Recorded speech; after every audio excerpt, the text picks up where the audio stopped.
almost everything you do, 9 out of 10 times, the stuff you do is gonna suck. It's gonna not be good.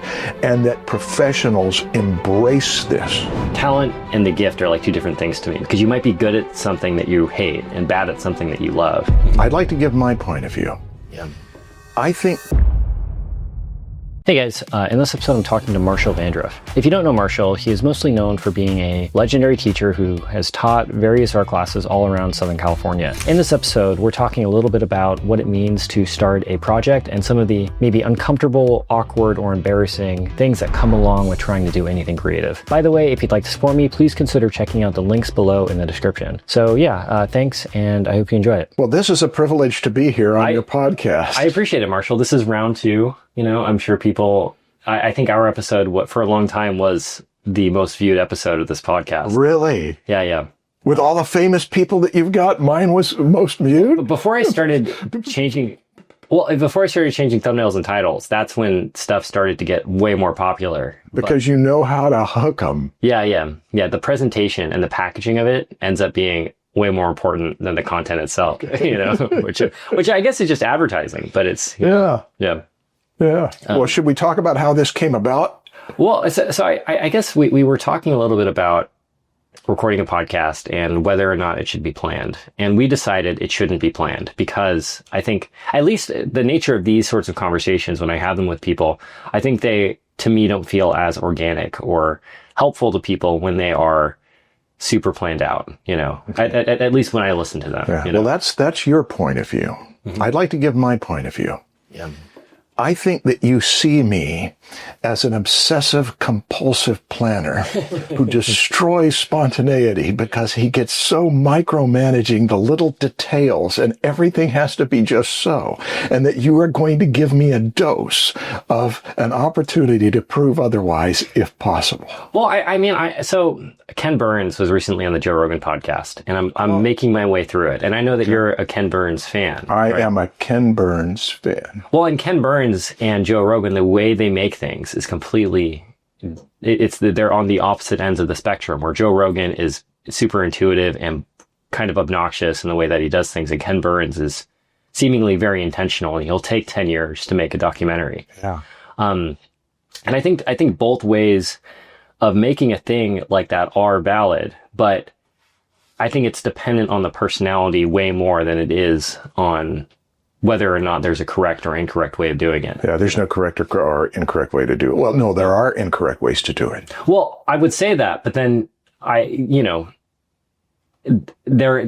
sure if you listed some incorrect way of doing it, there would be at least one person That's right. that will have done it that way, and it shouldn't have worked, you know. There will be, because there's always an exception to any rule we make. Yeah. But we should say something about Ken Burns. He can start with a piece of music or a photograph that he likes and then bend the narrative to where it will showcase those things. And that's why he takes so many years, is that it is a constant process of exploring and finding out what this is going to be. He never goes by formula. And yet when you watch them in retrospect, you can see there is a pattern of the way he works. I admire him because he suffers more than most people who produce content in order to make the content the best it can possibly be. Yeah. Well, and I think it's at the cost of financial security too. I mean, he's done well, and he's done very well financially, but also there's a more efficient way of doing it to make it a better business, you know? And I think that like quality and the success of something financially are often at odds with each other, you know? And I think people, at least the older I'm getting, the more I'm finding that the more time I spend on business, the less I am being creative. And the more time that I'm spending being creative, the less time I'm spending on business, you know? And trying to find that balance has been like one of the more difficult things of trying to like navigate the whole creative world, you know? Yeah, I know. I'm experiencing the same thing. I'm working on quality and I'm not doing the sales, but the Proco people are doing the sales. So it's working out okay. Now, am I staring at you too hard? No, totally fine. No, totally cool. Yeah, I don't know, man. I think it's like there are definitely unicorns that pop up where you have somebody that can manage the business stuff and the creative stuff well enough to make something sustainable. Okay, we didn't plan this, but you said that mine did well. The podcast I did with you did well. And yet, I want to hear the names of the famous people who you have interviewed on your podcast. Do you have a list that you can consult and read them off to me? I could just read them from memory. Okay, tell me. I'm listening. Steve Houston. Famous guy. Stan. Stan who? Prokopenko. Our episode. Yeah. Okay. I had to jog my memory. Okay. Well, your episode did better than his. Yeah. Did it really? Man, we're going to use that. Yeah. Okay, keep going. Ahmed. Cynics. Steven Zapata. Yeah. Let me go through the list. Okay, and you can always edit this down later and just show their faces and put your narrative over that. Right. And I can say things like, oh yeah, famous, another famous. So you got him. So you got her. Wow, that's great. Oh, wow, you scored on that one. Oh, wow, lucky you. Yeah. Never heard of him. You totally could. Well, and I probably won't. Probably won't. Why? Because it'd be too much work. Well, I don't know. You'd have to cut. I think that the appeal for me for this stuff is like the pure rawness of it. It's like I'll cut stuff out if somebody asks me to, but I'll try not to in general. Okay. And I guess it's just like a way that I'm trying to find it's the only way I can actually get myself to go and do it. And I guess the older that I'm getting, I'm trying to like focus on like a way of working that actually just gets myself to sit down in a chair and actually put something out. Because I feel like I am somebody who genuinely does struggle with follow through and putting things out, finishing them, and having that low bar. I wouldn't even say it's a low bar, but just having something that I'm able to finish relatively easily it at least lets me feel like I'm being more creative, Lets you get something done. Yeah. It's like when you're on the freeway and you're at least moving. Right. Even though it'll take longer. Yeah. I mean, I feel like part of this whole podcast for me is trying to identify like what about a thing makes it more or less presentable. Say that again. What? Like what about a piece of art or product or something makes it more or less successful in a marketplace? Mm-hmm.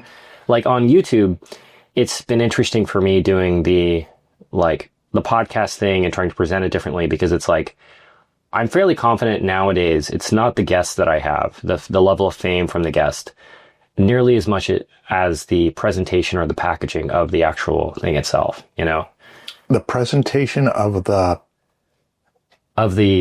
passages of the product. Of the product. Yeah. So like if I named the podcast that we're recording right now, like Sketchy Van number whatever, Marshall Landreth, that wouldn't do as well as like, the world's most famous perspective teacher talks about his career or something, Boy. But it's like that claim, it creates a question, this on the Sketchy Van podcast. Sketchy Van podcast.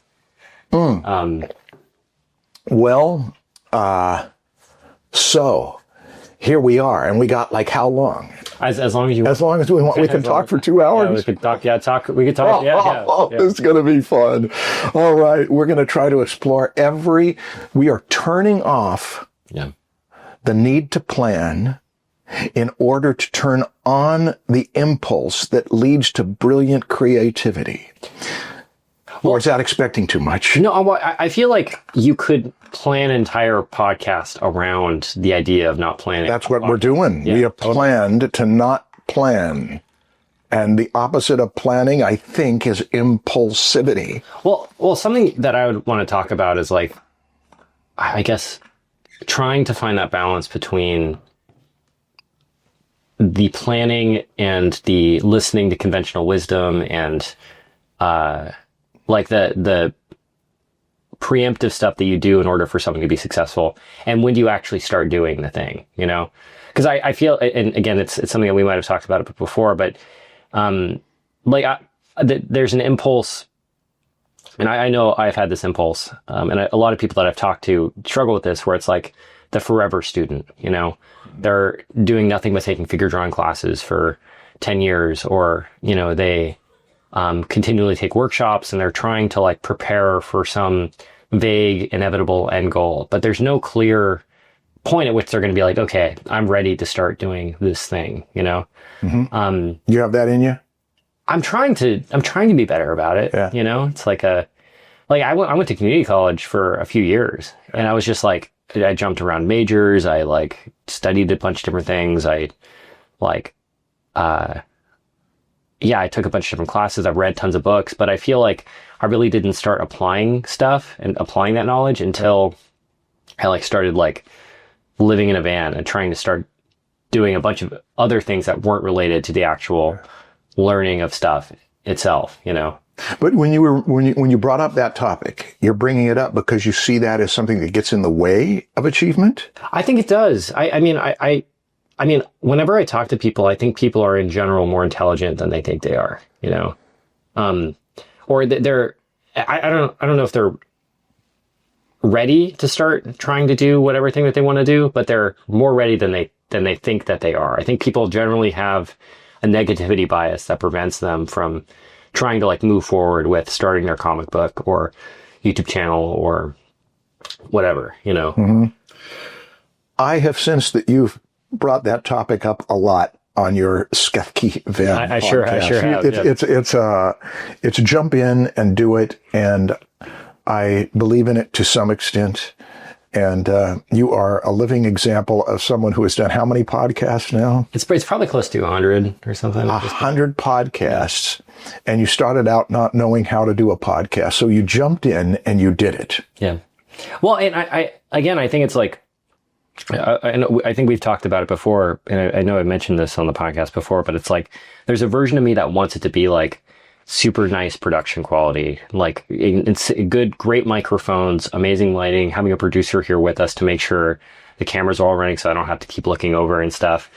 Version 1 was in a van with like a Yeti mic I got for $100. I remember it. I got a camera from you to shoot. That's right. You had my old Canon. Yeah, I got the broken lens. They had to stay in one place. I had to make sure. So I got a free camera from Stan and a free camera from you, and then my phone. And I just started and recorded episodes. And you use that now almost illegal fire thing. It is. Yeah, I think it is technically illegal. Oh, but didn't it look great? Show a clip from it. I'm proud of that. It's amazing. Well, but it's like, if I started with the great production studio, somebody bought it for me. I had everything figured out from the very beginning. I don't think I would have followed through with it in the same way, you know. More responsibility. Well, and there was an excitement of just doing it badly, you know, to just I guess responsibility would be it. Like, if you're starting out with this amazing production quality, then there's this pressure to have it be great from the get-go, you know. And I mean, this is slightly related, and I'm sure it's a longer conversation, but I think there's a similar conversation to be had about going to like an expensive art school. Like, if you spend $200,000 to go to art center, there's this pressure to perform that I think prevents actual creativity, you know? And I think that too. And I think it's a topic you have brought up a lot, and so have I, and so have many. And therefore, since most of the people watching this have already heard us go on that route, I want to see if, here's what we're going to do. You have challenged me to join you for a podcast where we do not plan. Mm-hmm. I have taken the challenge. Yeah. Now, the next thing is, I want to see if I can challenge you to do something where it's going to be a really difficult plan. Make it like an obstacle course. See how tough we can make it for Christian and watch him shine through it. Yeah. What do you think? It depends on what it is. Say it again. It depends on what it is? Yeah. Well, we could speculate some ideas.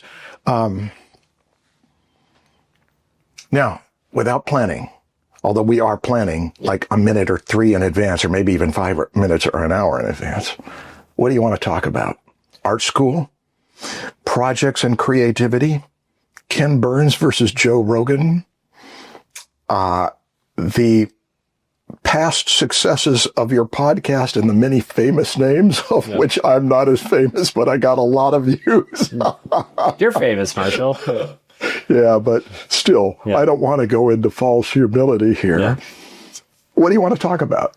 I guess I would want to talk about the thing that unites all of those things together. You know, 'cause I was talking to my dad about this the other day, where I think every single book, self-help book, is pretty much about the same thing, whether it be like Malcolm Gladwell or some Robert Kiyosaki, you know, business book. Synopsize what you think they're all pretty much about. It just comes down to just like doing the work, you know, to just sitting down in a chair and just executing on something. Like Outliers, for example, is like, you know, when he talks about the hockey players being born at the beginning of the year, having a slight advantage over hockey players born later in the year because it lets them get in earlier to train for longer, which over 10 years gives them this massive advantage. You know? Isn't that a trip? Does everybody know about that? That when you're born at a certain time of year, that means you qualify to get onto the team, and you're a little, what was it, older or younger? I think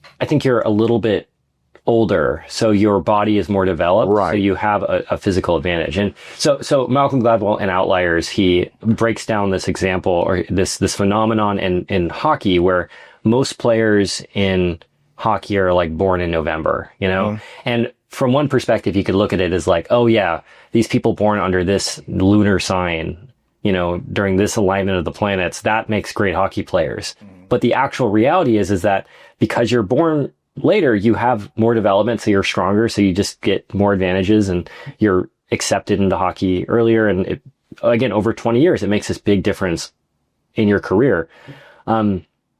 But that being said, it's like, that doesn't change the outcome of whether you want to be a hockey player or not. Cause you, no matter what, if you're born in November or February and you want to be a hockey player, you still have to do the work. That's right. And even the person who's got all the disadvantage can still be a great hockey player. Exactly. So, right. So the common thread through these self-help books, and I wonder what Malcolm Gladwell would think of you referring to his books as self-help books, but granted that they've got an element of that. It is that you've got to sit down and do the work. Yeah. Well, and I think everything I've ever tried to consume has just been about that. Like, what can you actually throw yourself into? Like, even for, like Ken Burns or Joe Rogan, like they do things on completely the opposite ends of the spectrum. You know, one is more controversial than the other, but it's like, if you were to analyze what makes them successful, I would say it's not the way they did things. I would say it's their work ethic, you know? Yeah, they're committed to it. And also there's something that you can't put your finger on. Yeah. There's something that you can't predict. Right. Well, and again, it's like the way that I try to look at things is like, there's so many factors that go into making somebody successful, you know, that you can't even begin to guess what is going to make you successful when you first start. But that doesn't change the fact that if you want to like make a comic book, you're going to have to draw comic book panels. Yeah. And if you're going to be a painter, you're going to have to paint pictures. If you're going to be a YouTuber, you're going to have to make YouTube videos, you know? Okay. And the more that I get into like Malcolm Gladwell, it's like, it's that example of the hockey player to me is more just like an example of complexity in somebody's life versus being a reason to like overanalyze the perfect situation that you should put yourself in to be as successful as possible. Yeah. So it sounds like in your relationship with your viewers of this podcast, that a good deal of it is the concern for how do I have a career in the arts, and what is Christian and what do Christian and his guests have to tell me? And a good deal of it is just do the work. Exactly. Yeah. Okay. Well, and it's like whatever you can do to actually get yourself to do the work, you know? You know, that should be obvious, but I remember when I was 18 years old and somebody asked my junior college teacher, Don Hendricks, about how you have a career. I think I might have been, he was answering somebody else about how do you make a living as an artist? But there was tension around that because we're art majors. Yeah. And Don said, The one who's most likely to do it is the one who's willing to spend the most time in their studio. That's the only thing. It's not. Well, it isn't the only thing, because a person can spend a lot. I knew a guy who spent years in his studio, and he did messy sketchings of airplanes because he was into airplanes, and you could have looked at it and said, this guy knows airplanes so well that he could be useful when somebody's working on a game and they're designing aircraft, and he knows everything about the different shapes of the wings and that kind of thing. But he never got better, and he didn't have any social skills, and he didn't have a career. But it isn't the only thing. But I did see that I loved spending time in my studio, and I loved having friends over at my studio, and we loved working on things together at our studio. And we also adjusted while we were in that studio. This is less commercial than that, and somebody will pay me for that, and they won't pay me for that. And this really sucks, but the client bought it anyway, and I wish I could get better at it. So there's all this adjusting back and forth going on in the studio. But it's sort of like, how do you get in that direction 100 miles? And you can talk about automobiles and horses, and you can talk about mass transit, but you can also just start moving in that direction. Yeah. And then you'll find out how to get there. Well, and I heard somebody say it's better to have a bad plan than no plan, because at least you can change the plan. But if you're not doing anything, then you're just stationary. It's better to do something insanely badly than nothing at all, Yeah. So somebody said all learning boils down to the feedback loop. Yeah. So if you start something and it's bad, and you can quickly say, okay, that didn't work, let's keep trying. Every failure is a lesson. Right. And that is a topic you've brought up a lot on this podcast. Well, that every single podcast is about the same thing. So that's your unifying theme. Well, so I would say that the podcast, every episode is about the same thing, but it's more about like gathering evidence for this specific set of like hypotheses about what it means to be successful, to be true, Okay. It's like everyone I've talked to struggles with self-doubt and anxiety and fear of failure and money and all these different things. But there's like certain things that people do over other people that I think makes them more or less successful. And to me, it boils down to like faith in the process, like a love of the process, and like the ability to just sit through and like have faith that something is going to work, like when Mike Judge was doing Beavis and Butthead, the pilot episode of it, he wrote it in like a few days, and then he spent 6 months animating the pilot. And he was saying that he had to have faith that his jokes were still funny after watching them 20,000 times, And it's like, well, there are tons of pilots just like that end up not doing well, but like, in order to even have that chance, you need to sit in line long enough to maybe put yourself where that actually might happen, to where Beavis and Butthead becomes a very popular and famous TV show. Yeah. Yeah. Yeah, there's lots of stories about that. Yeah. Gordon Willis, the cinematographer, great cinematographer. He did The Godfather, he did Purple Rose of Cairo. He said that he told a protege that you should write down at the beginning of the project what you envision it to be, what you hope for it to be, so that you can keep going back to that, so that you keep in mind what the goal was, because there's so many distractions and so many things that have to be dealt with. You can lose track. Yeah. You lose track of the long arc of where you're trying to go with this film. Right. Because of all of the specifics that get in the way. Well, and I think it's like when you're trying to make something that's your magnum opus and you're trying to focus on quality, again, it's like logically no one should be doing that. No one should be spending time making art. It's like there's a more efficient way to be making more money, or to get more success, or to get more accolades or something. But there's like some deeper eternal reason. Like I saw that Marco Bucci is spending a lot of time making pinball machines, Marco Bucci spending a lot of time what? Making pinball machines. Making pinball machines. Which I think is amazing. I think it is. That's great. He's doing it from scratch. There's no financial incentive. He's spending a lot of money for materials, a lot of his time. And if I was his business advisor, I would say, you should make more YouTube videos, because it's going to make you more money. It's going to do all this stuff. But it's like, if he doesn't follow that line of interest, then maybe he's not as interested in YouTube. So he won't have that feedback loop, because it's just work, like something that I've talked about a lot lately on the podcast has been the doodles of the margins of your math homework that you do in 3rd grade, where it's like, if you're that person's third grade teacher and you analyze what they should be doing in the moment, that person should not be drawing Goku in the doodles in the margin of their math homework or something. But then if you like look at Drew Struzan or Frank Frazetta, or I guess any artist, it's like 20 years later, that's the thing that had a way bigger effect on their career practically than algebra or history or something, you know? I have a thing that I do like that, but I'm giving this away if you take my illustrating literature class or any one of my classes where I would do this. There's a wonderful Sherlock Holmes story, a short story that can be read in a half hour called The Case of the Dying Detective, I think it is, or just The Dying Detective. Anyway, it's a great story to go through in a short time, but if I read it to the students, I tell them to draw or do anything they want to do. Yeah. And then when it's all done, what is it you did? Some design characters, some try to work on the setting, some try to keep track of the plot, some do the costumes, some don't do anything but just think about it. Right. And that is probably a good indication of where your inclinations are to be as an artist, where your gift is. Because it's what you do when the grown-ups aren't making you do anything. Well, and the gift isn't, I mean, I think talent and the gift are like two different things to me, because you might be good at something that you hate and bad at something that you love, you know? And I remember I was talking to Kaveh Taharian in the podcast I did with him a while ago, and he was telling me that most of the work of being creative for a living is finding the thing that you can actually get yourself to go and do, you know?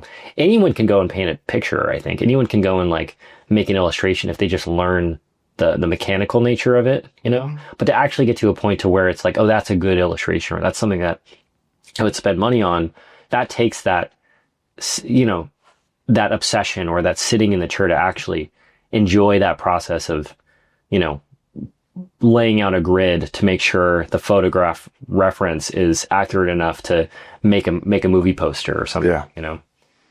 Okay. Now I want to make an observation about our conversation so far. Yeah. It is taking a pattern that I've seen a number of times, which is one side of a claim. Make sure you know what you're doing before you go in. Don't know what you're doing before you go in, because it gives you too many preconceptions. Get to work on something you're inclined to do. Get used to doing the things that you aren't inclined to do. How much of your career is finding what it is you do? How much of your career is knowing what it is you're going to do? And then we inevitably come to a point where we say, it's a balance, isn't it?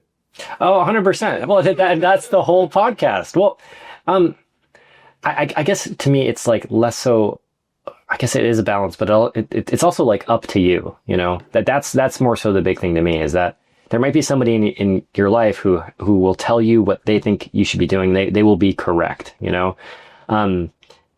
But at what point do you actually start listening to yourself and questioning whatever that conventional wisdom is, you know? Questioning that conventional wisdom, like, I waited until I was 45 to say I should have just started when I was 20. Exactly. Yeah. Well, it's like, how do you start? I don't know. Again, it's like it's a balance thing is complicated because it's not helpful, you know? I don't know. You know, for people that might be listening to this, it's not like you listen to that and you're like, oh, okay, I've solved it. You know, it's like I meet people all the time who are like, I work at Starbucks and I really would love to make this a living. I'd like to make it more sustainable. I don't want to struggle as hard. And I'm just like, you know, when you tell them like, oh, just keep going, that's not helpful advice, you know? Well, yeah, but if I was going to go prescriptive here and go into teaching mode, which I am going to do in the next 2 minutes, and that person was my student, I would tell them, sure, start out in the direction you want to go. Yeah. Now, where is your inclination? Where your inclination is and where you feel like you're strong is probably where you're going to shine. But there is an opposite side of that, and that might be something that you need to work on at least a little bit to cover for it. Because you get a number of people who've got great ideas and they can't carry them through.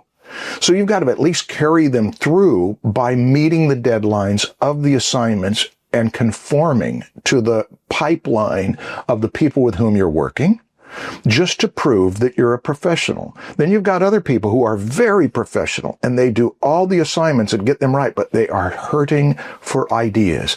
Well, you're going to do some brainstorming and you're going to learn how to navigate the world of ideas and generate them and also critique them, even though it won't be your strong suit, but it will at least balance you out to where when you, the person who can carry it through, because you are responsible, and the other person who is so genius-like, but they're having a hard time. When you team up with them, each one of them is going to appreciate the other for their spoke in the wheel. Yeah. That's what I would tell them, but I would tell them that in the process of responding to their work, which is what I'm doing. I mean, this is what I've been doing. The only class I've been teaching at the schools for, 4 years.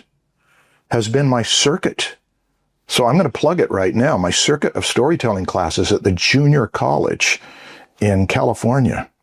And it is 4 semesters. So it's 2 years of spending long Saturday afternoons with me where we watch a movie every week. But we talk about, in the genre class, which is starting in late August, we talk about you adopting your genre, whatever it is.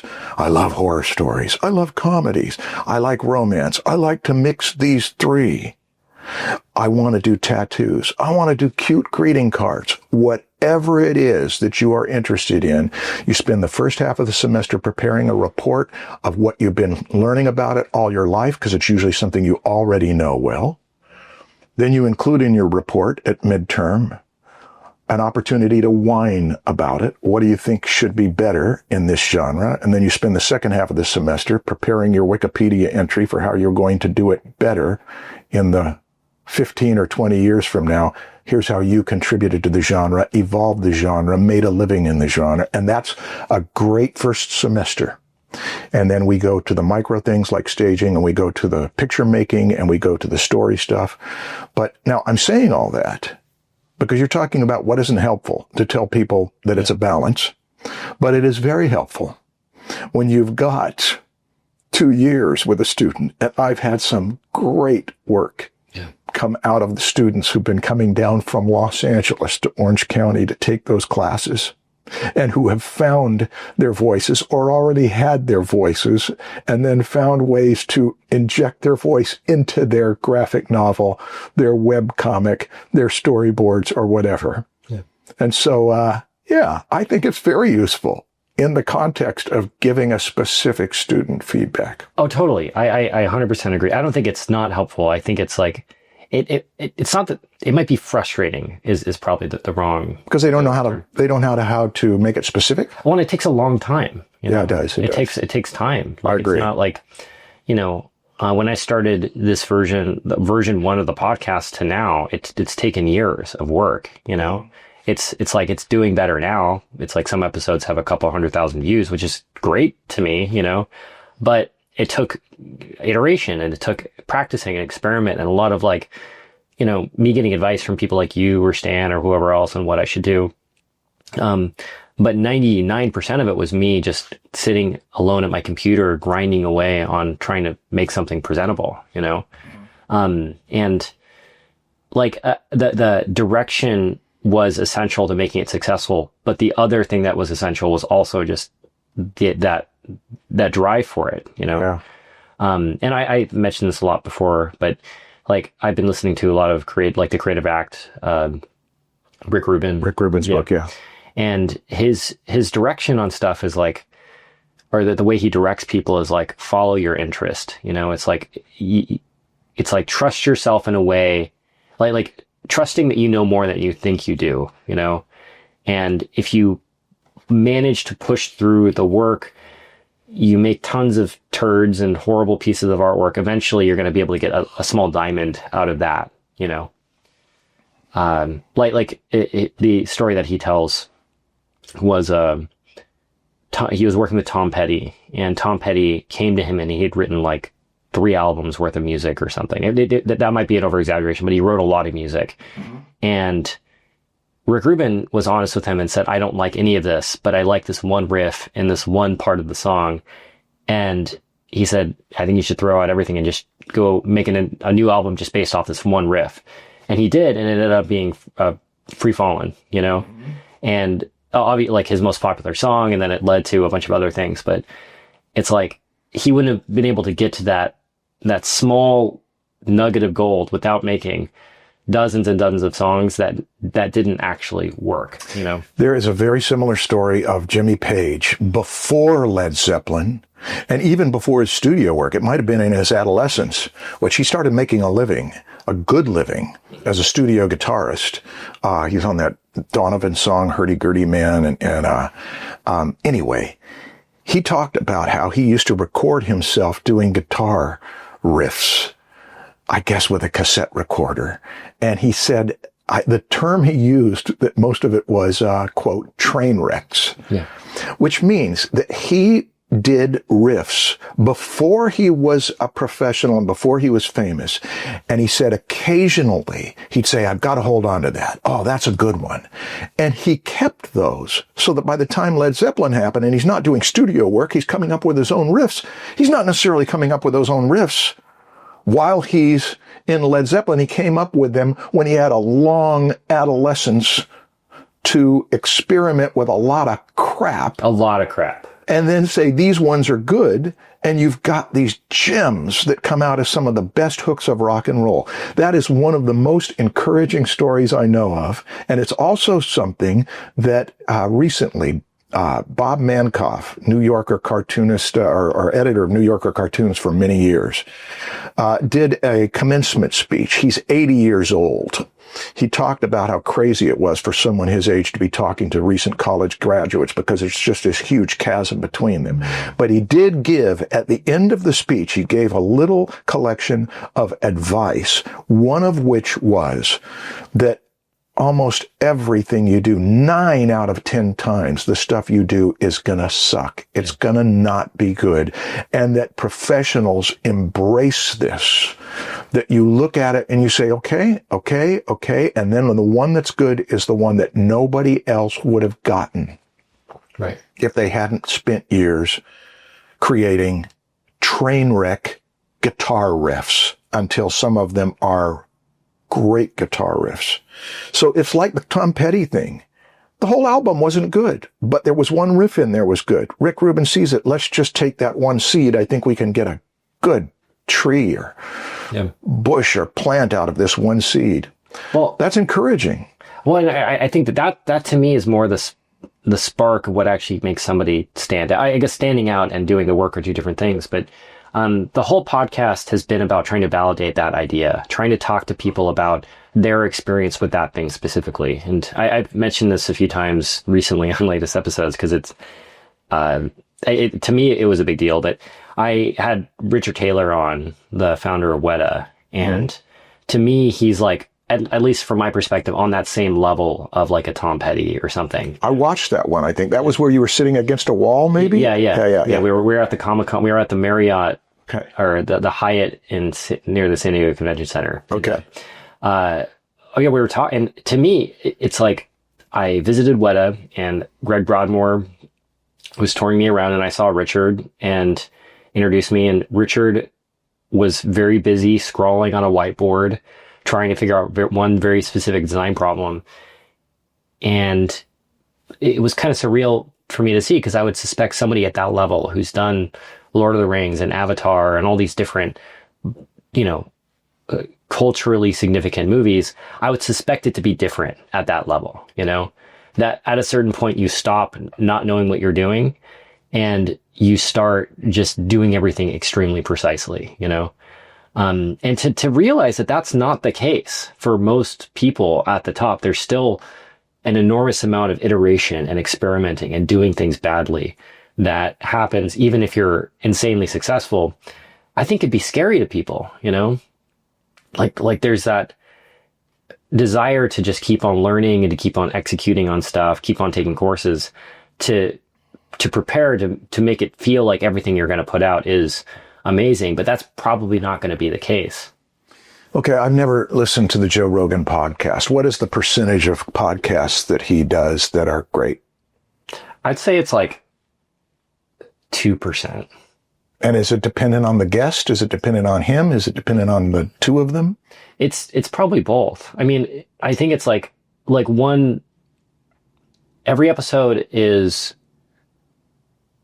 like it's dependent on who Joe Rogan chooses completely. He has no producers. He has no one telling him who he should have on. So he had somebody from Cal State Fullerton on a couple years ago. It was somebody like a professor or something, just because they were like the standout person for some specific piece of academia that he was into in the moment. What was it? Do you remember? No, I don't. Yeah. But then he'll have Bernie Sanders or like, Alex Jones or Elon Musk or, any number of, he'll have everybody on. And I think that's part of the interest there, is that it's like, it could be somebody you have no interest in ever listening to ever, or somebody that that is like the representation of who you are politically, or your favorite artist, or whoever, like he are they interesting enough to where you would watch or listen to them twice or three times? Yeah, there was one with a woman named Courtney Dauwalter, who's an ultramarathon runner,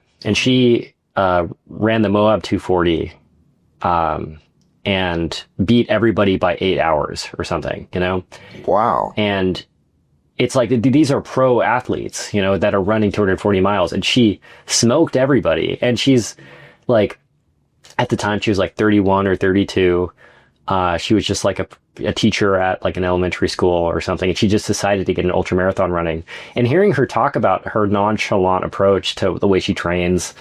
Nonchalant approach to the way she trains? How is it? So Rogan was talking to her about like, what are you doing differently? What do you eat? Like, how do you prepare? And she's like, dude, I eat candy and quesadillas and ice cream. I don't do anything. I just like focus on just pushing through it as much as I can. She's talking about like hallucinating and seeing a cello player while she's running and all these different things. And I've listened to that episode a few times, Okay. And it's like a long episode. Yeah. And again, no planning, nothing there, but I think it's like, but I don't, 99% of them, I don't do that same thing with, Okay.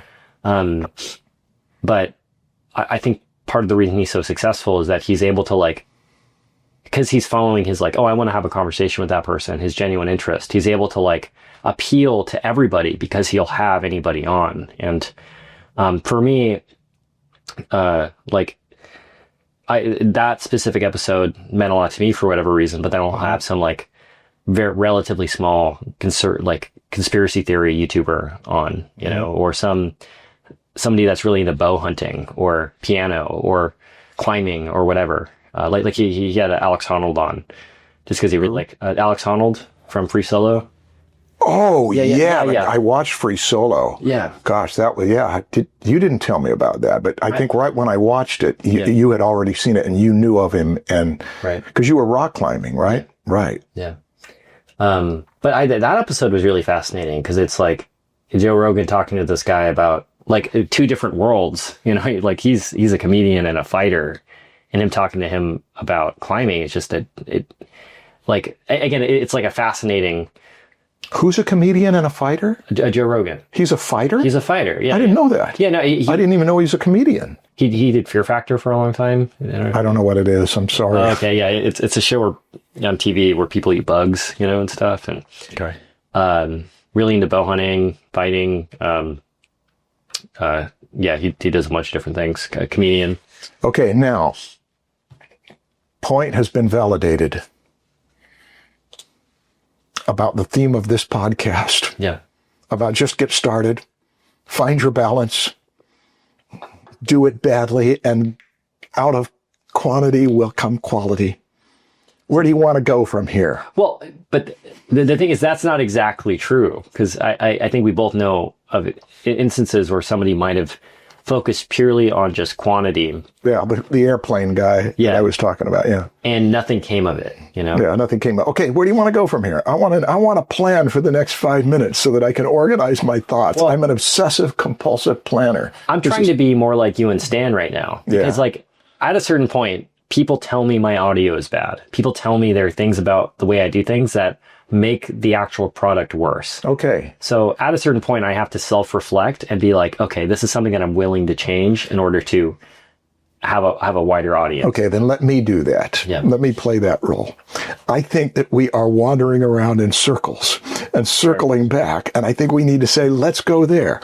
Now, it could be toward personal things and what we're seeking. It could go to big macro things like the culture and the direction. It could be to a big history or small history. It could be to favorite scenes in movies that have made us laugh the most or that we want other people to see even if they don't see the movie. It could be game. You come from a background of games, right? Yeah.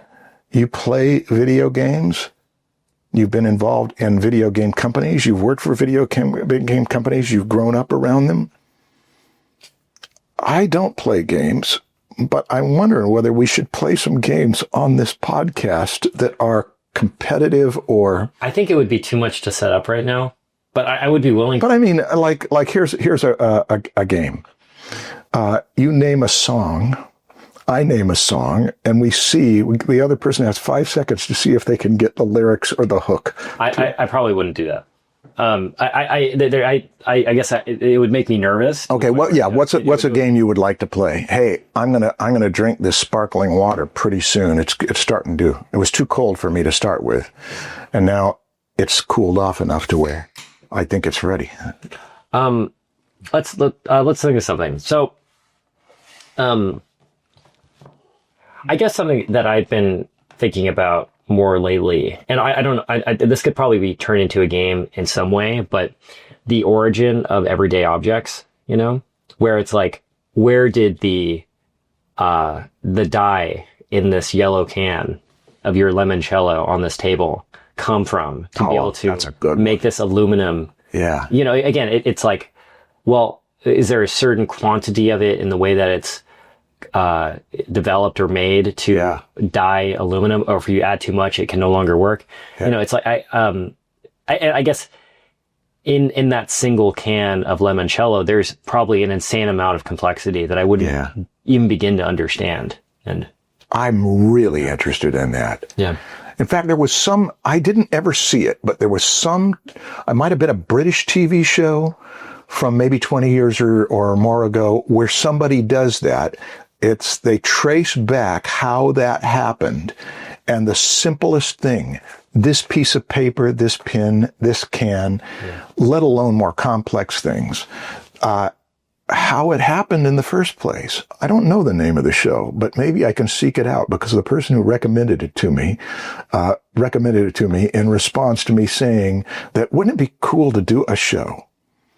Do something where you take the simplest thing, like a person stepping off a sidewalk when the light turns green to cross in the crosswalk.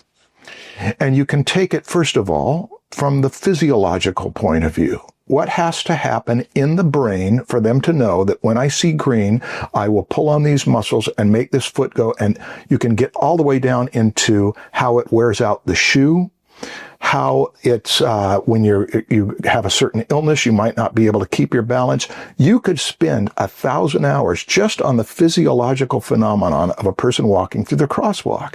But then you go, how did the crosswalk get there? How about the light that went from red to green, the evolution of all of that? How about the different personality types who walk different ways? How about how you enforce the laws of whether you can walk through it, rush across it when it says don't walk? There are so many ways that you can take it. And you can also even take it from a macro history point of view. What happens if that person gets hit by a car or doesn't get hit by a car in the crosswalk, how it could change history because the tipping point was on that. Just the simplest possible things, to take a look at them from every angle. And I know some people don't get into that because it can be exhausting. But to a kid with a lot of time on their hand, if you had a team of people who say, let me tell you how significant walking across a crosswalk could be. It could be, you could take that with everything. You just poured water into that cup. Let's talk about what happened. the aesthetic side of it. Look at how beautiful it is. Look at if you lit it. Look at if part of it was cold. What if it was so hot that steam came out of it?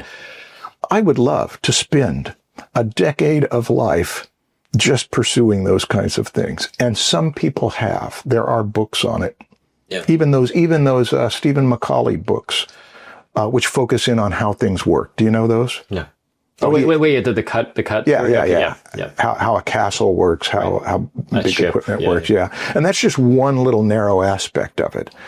My thinking was, what if you take one simple thing and you don't just show how it works, you get all the way around it and shine spotlights on it from different angles. Yeah. Well, I think it's like when you look at something for a second, you're seeing 0.0001% of something's actual complexity, you know? And I don't know if you want to do this, but in terms of what that means for someone's life is that when it comes to choosing something to focus on, it could be any number of those things to have like a meaningful life. It could be the lettering on this LaCroix, you know? Yeah. Like font is an insanely deep art, and it's insanely complex. It had to have meetings and people disagreeing about it, and marketing research, and who designed it, and was it more than one, and where did they get their design education, and which parts of graphic design history were they most infatuated with? Yeah. Right. Well, and I think the thing that highlights the important thing that I pay attention to there for me is like when I look at something and I look at how complex it is, I realize how little.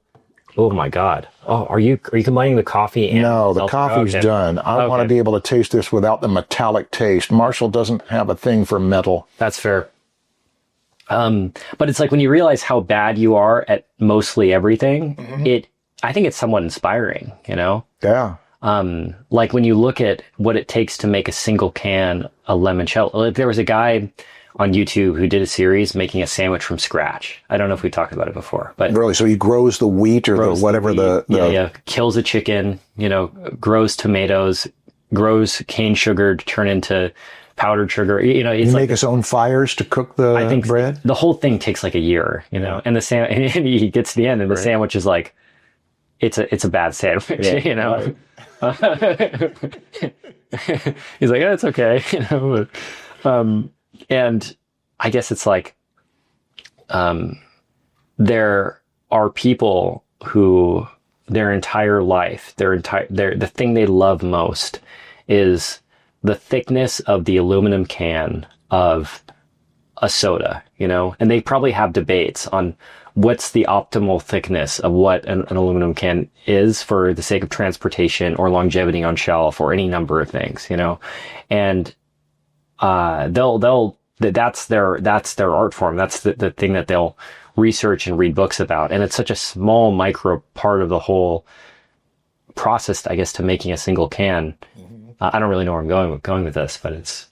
Well, the first thing I think about is how to a kid who doesn't know about how the world works. This is like when Mr. Rogers would bring on somebody who would explain how that's made, or let's take a trip to this factory, or let's find out about how this person makes a living. To a kid, it's opening up their world. And what you just mentioned is that one person is going to get really excited about how you can twist metals into different shapes and make them into products that are useful. Another person is going to say, I've always loved the way different letters are still readable, even though they look completely different from the shape of the same letter in another font. You're going to find that people get excited by having seen different facets of the gem from different points of view. But it's just also, but now in keeping with our theme, there is a difference between getting enthusiastic about the physiology of crossing the street or the graphic design of the, is it LaCroix? Yeah. The graphic design. There's a difference between enthusiastic and, oh, isn't that interesting? And it expanded my mind. And the person who is actually going to contribute to the world by doing something with it. I mean, to me, it's like improv. It's like yes and, you know, a lot of deciding what to do next is the yes and. It's like, for me, I attribute my working at Proco and having, you know, done YouTube videos that have gotten views, like it is closely related to me liking video games and like World of Warcraft, you know, because I liked when I was in high school, I played a lot of video games and I liked the art around it. And when I was deciding on what to do with my life for my career, I was like, I guess I like art.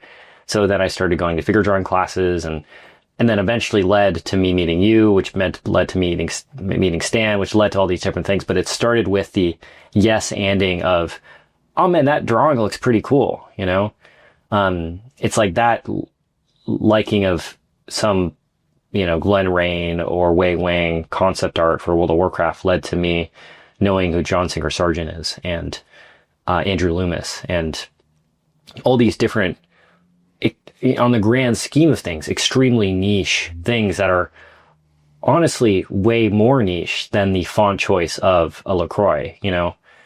I suspect more people probably care about that than, you know, George Bridgman versus Andrew Loomis, you know. I didn't catch the last part. More people care about the LaCroix and the font choice and all these micro decisions there. To me and us, that might seem like a very small thing, you know, of the whole process, but more people might care about that in the grand scheme of things globally than Andrew Loomis or George Bridgman, you know. While we're on this topic, there was a TV show or an internet production about 10 years ago that had great episodes of graphic designers. And I want to find out what it was so that you can show it. Yeah. I only saw, I think, 2 or 3 of them, but they were superb for how does a great graphic designer do their job and ideate. And it included that guy who did the literalized metaphors and do you know what I'm talking about by any chance? No. Okay, I'll find out. That way we can show it. But let's move from the graphic design back to the theme of it takes one thing to get enthusiastic about it and to be interested in it. It takes a whole other thing to carry through for a few years and turn it into something. And with you have been making your money for the last few years as a producer of art instruction video. That's how your income has happened? Yeah. Well, and it's not, it's like unexpected, you know. It's like there's a security there that happens almost on accident. Okay, but first tell us a little about it. So because you started. Yeah. I mean, you set up the camera for that thing we did with Flint Dilley. I did. Yeah. And you learned how to set up the camera before you did that. Right. Well, I guess to preface, so I'm making most of my income right now helping people like Michael Hampton or Ryan Benjamin or Morgan Weistling put together educational content and social media stuff for their, I guess, teaching. So to promote it, and, you know, it's like I get a portion of the course sales and all that kind of stuff. And it's not exactly art. It's not what you would think of when you think of like a glorious art career, but it's been really fun and validating to try to figure this stuff out. But it's not what I would have planned, you know? And I suspect it'll turn into other things as I keep going forward with everything that I'm doing. But, I guess it's strange having found a little bit of a career within that, just having, you know, again, like listening to that yes and nature of the way I've been doing things, you know. Is there a specific answer you're looking for or direction you're trying to push me in, or is it like a... No, I wasn't trying to push you in a direction. I was maybe trying to lead you in a direction, which is where we're going to go. I've got a surge of caffeine in my system right now, and I want to put it to some good use since this is being documented so that it will be watched way after I'm alive by about 3 or 4 people will say, yeah, 2% of Christians' podcasts were good. And one of them, 2% included the one with Marshall, where he prompted Christian to find the balance between unplanning and planning.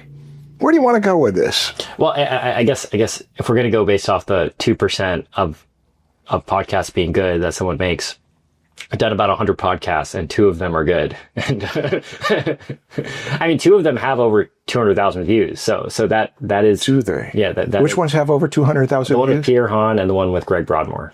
Okay. Yeah. How long was the one with Peter Hahn? About 2 hours. Did he draw with it? No. He talked? Just talked. Okay. The audio sucked too. It didn't make any difference for that many people watching it? Why did the audio suck? Was that you not planning? I ran it through. I did everything I was supposed to do, but then I didn't level everything out, so it was quiet. Oh.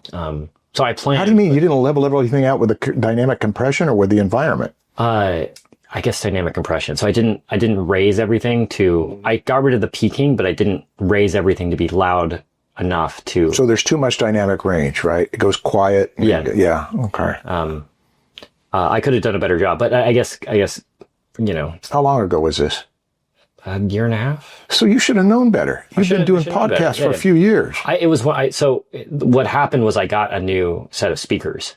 So I had been doing everything through one set of speakers. I got a new laptop. So it was the speaker's fault. Well, it was like if I sent it to Stan, he would have told me to just raise the audio levels, but I didn't before, and so it was Stan's fault. It was Stan's fault. It was totally Stan's fault. It was my fault ultimately. Okay. I take responsibility. I just want to see whether you would. But yeah. All right. So where are we headed in the next 5 minutes or hour? If you got me for another hour, if you have me for another hour, I want to know where you want to go. I think it's something that I was listening to our Joe Rogan podcast with, I can't remember his name, but the guy that directed Spy Kids and Desperado and... Oh, you're talking about Robert Rodriguez. Yeah, he had Robert Rodriguez on there. It was really... Yeah. It's an episode I would recommend. It was a very good episode. And he was by the way, let me mention, Robert Rodriguez has a book called Rebel Without a Crew that I read in my 40s. And I've said this about 400 times because I tell every semester to my college students, that especially if you're a junior college student, that you should read this book before you're 40. You should read it when you're a teenager. You should read it before you go to any kind of school so that you can see how a person became an A-list director by exploiting the system. It is a worthwhile book. Robert Rodriguez, Rebel Without a Crew. I get no royalty. I'm just telling you. It is highly recommended reading for students of mine. The Joe Rogan episode it is also very good as well, because he goes through everything I suspect he goes through in his book, but it is conversational. And he talks about his 10-minute film school and things like that. Yeah. He talks about his sticky notes, all that stuff, his storytelling. Yeah. But the thing I want to talk about from that podcast specifically was he has 5 kids, I think. And he has 5 kids. I think he has 5 kids. And he was talking about how he was amazed by no matter how hard he tried to push them in a direction, their identities and their perspectives on things would always shine through. It's like no matter what the environment was, this person, their soul kind of shined out of, like, he would tell them how to make movies and he would tell them to do all these things, and they would come back to him with new insights that he didn't think of himself, like one of his sons ended up, like, he got really into knife making, and at 18 years old, he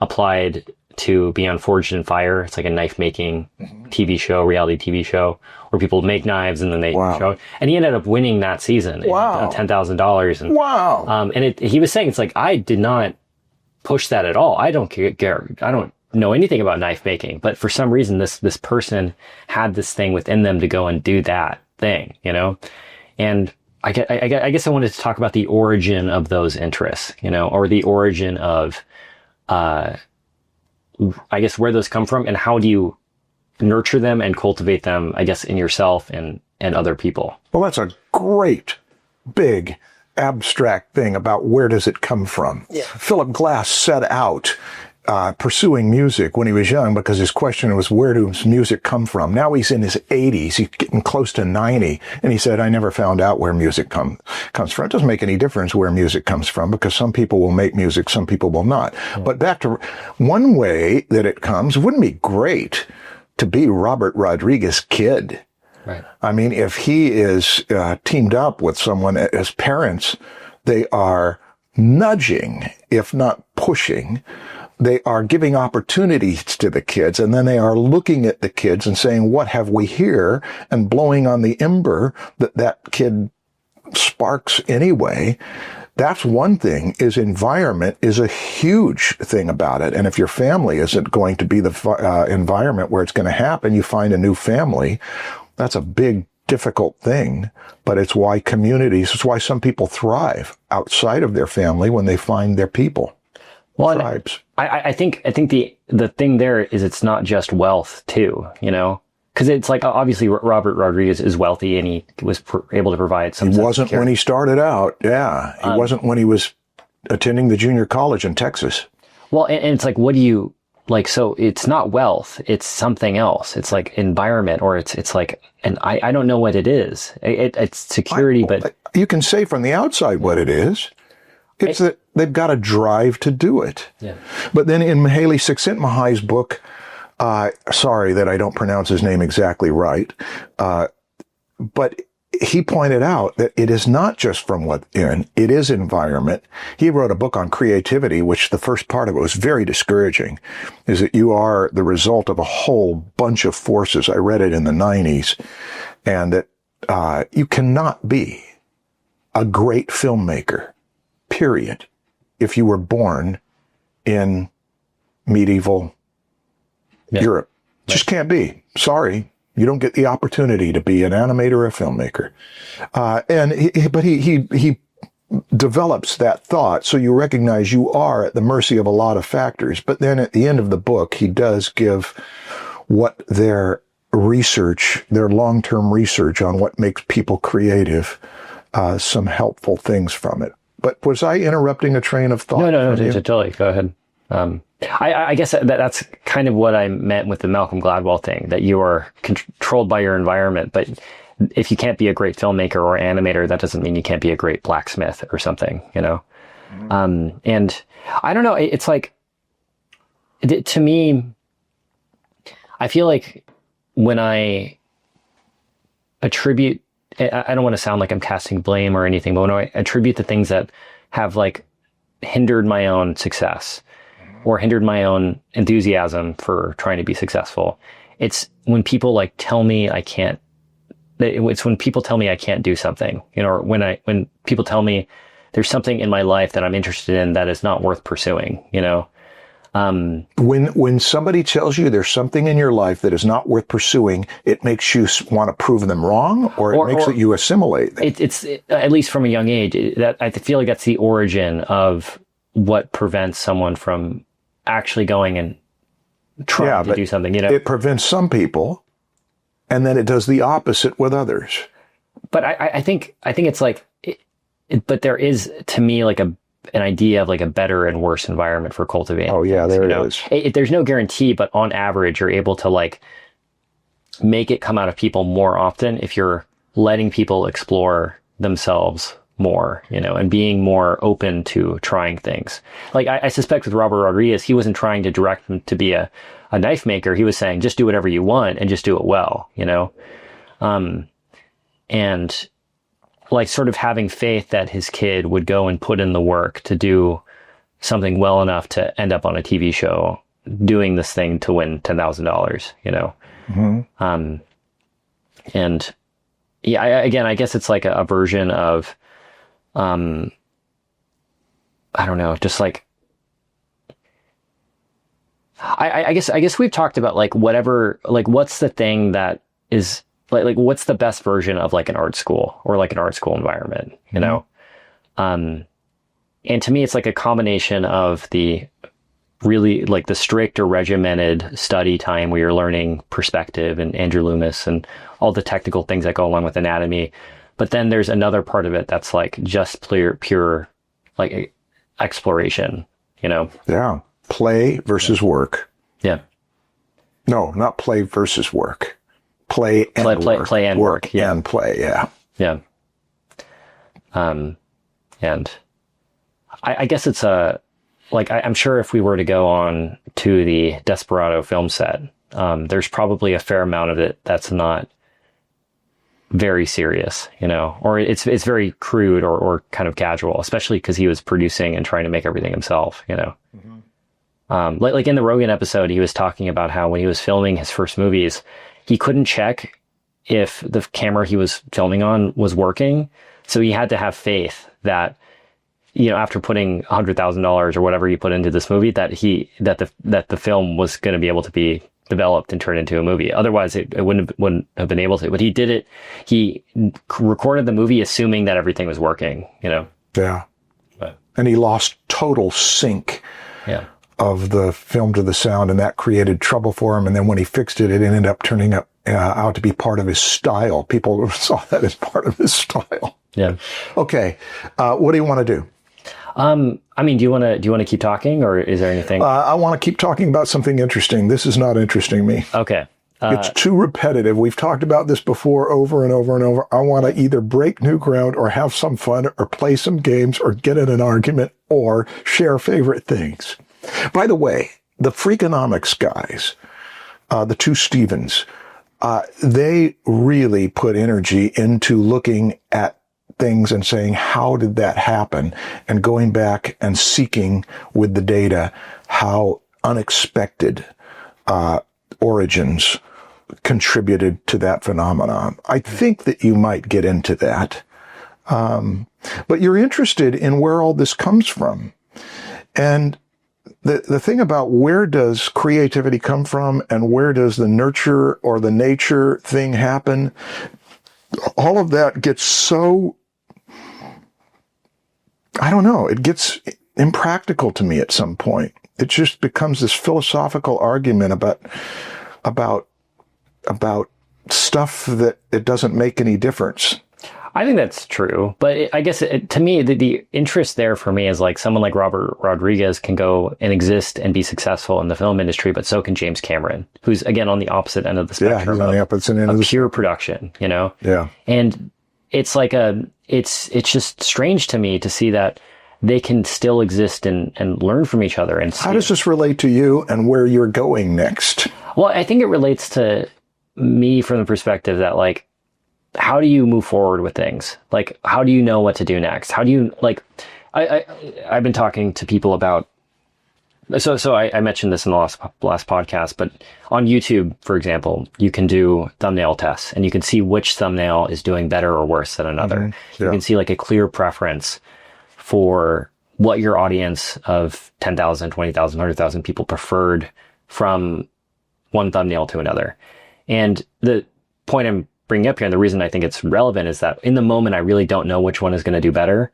Mm-hmm. So that's why I'm testing all three. But often there's a clear preference for which one that people preferred, Mm-hmm. And I think that there's like, the more that I do it, the better I'm getting at understanding what do people actually want from me, Mm-hmm. And I guess that's what this whole conversation is about, like navigating. How do you know what to do next when you don't know, I guess what to do next? Yeah. What to do next? And again, I'm sorry if this is. So you're navigating how to do that by doing research on how people click on the clickbait that you put in front of them or don't. Yeah. Well, I guess it's relevant to this whole thing because I think there is and I guess we could debate about it, but I think there is an overarching right and wrong answer. Like, I just don't know, but if I was researched enough and knew enough things and experienced enough, I would be able to actually make a video that would reliably get like 10 to 20 million views pretty consistently. That's right. And it's not a limitation of luck or time. It's just precise decision making, Yeah. And it's all focused on marketing. Yeah. And it's making marketing somewhere between an art and a science. I got a hunch that this would be something. The science is the research of whether it turned out. It's where my energy goes least. And it's where my energy goes least because I feel like some of the best stuff I've done is the stuff that sells least. I would agree with that as well. I guess like when people talk about the things that they make, that is I guess that they're most proud of, at least. Mm-hmm. Give me 1 second to think. 1,000. Fuck. You've just tripled the amount of time you asked for.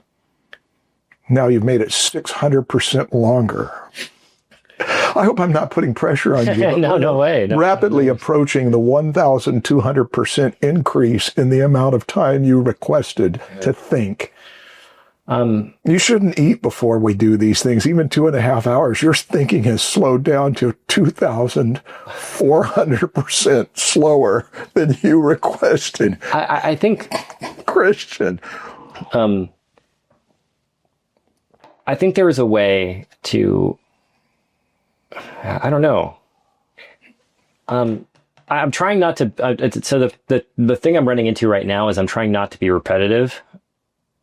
Which I guess is hard for me to do because I think everything inevitably ties back to just a relatively simple ideas.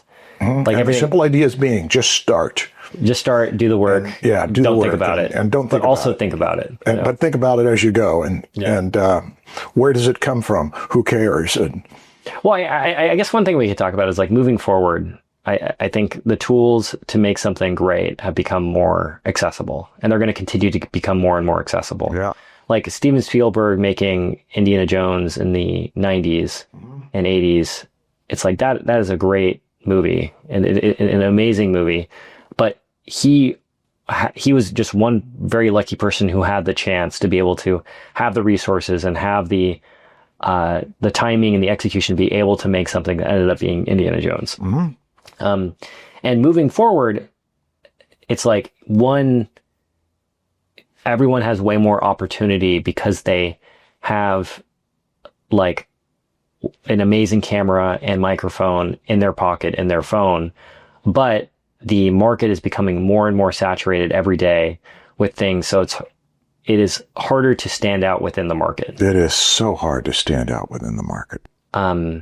And I guess trying to navigate that where you're you are pushing up against extreme high quality, like to the point where I really do believe that AI is going to get to a point in the next few years to where it's going to be able to make a movie from scratch, And at that point, it's like, do people watch movies? Like what happened to the market and creativity? And I guess I don't want to get into the conversation of the ethical concerns around AI. I just want to more get into the existential implications of what it means to be creative when everyone has the same access to tools, and whether or not there's even an opportunity to have a market or business within that.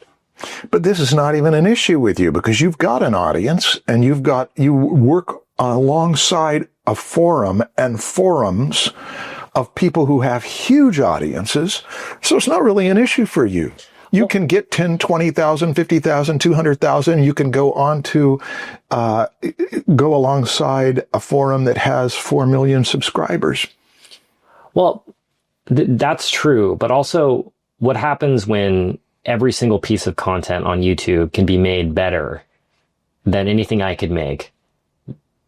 That it completely done by AI. And again, why? Why can it be made better? You just said that Steven Spielberg had access to this at a time when he was privileged, and now everybody is privileged. Yeah. So how come you're not making stuff that is on Steven Spielberg level? And also that when you get those 20,000 people, or you get those 100,000 people, that they tell 3 of their friends, and then it goes on and becomes everything, because the content delivered rather than the thing you click on. What keeps you from doing that? I would say it's like, one, my own experience with the thing, and 2, I don't get that. Well, so I think if Stan were to start Proco today, it would not do nearly as well as when he first started. Right. I think he would agree with that. It would take him a much longer time to get the same amount of momentum that he got. And I guess it's like, I think I am doing that, honestly. It's taking a long time. I think if I started when Stan started, I would probably be a lot bigger than I am now. It's doing that. What is that? Making good work, or at least making work that I'm. So what's keeping you from doing it?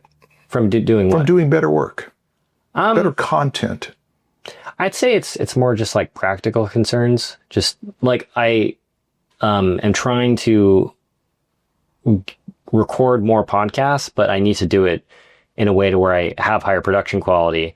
So I need to learn how to take my camera to places and set up everything, and enough time, make sure someone has a studio for me to record. it's essentially logistical, practical issues. Well, those are just technical things. Yeah. What about the Ben Eblin phenomenon, where he's done a few videos that are the most incredible art instruction videos that I've ever seen? I mean, what about that? And you've menteed with him, right?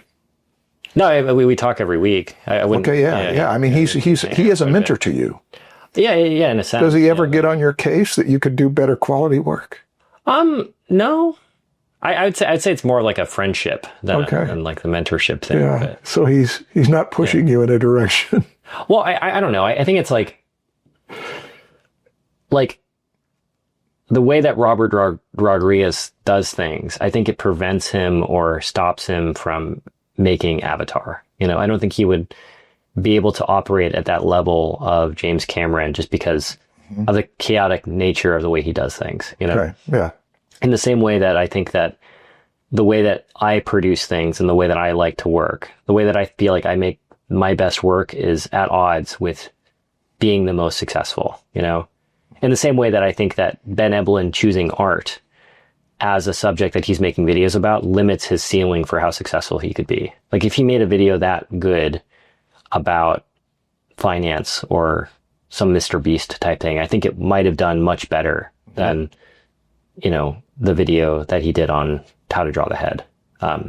So the thing that's keeping you from it is that you're more like Robert Rodriguez than James Cameron. Probably, yeah. Okay. And I think I'm less technical than Robert Rodriguez. I think I'm more like Joe Rogan than I am like Robert Rodriguez. Where at least he knows like what aperture and focal length and sequential storytelling means. Where I think that someone like Joe Rogan is very intuitive to the point where he like doesn't really like he just has the conversation. He doesn't care about the packaging or thumbnail and title. You've got other people doing that. Yeah.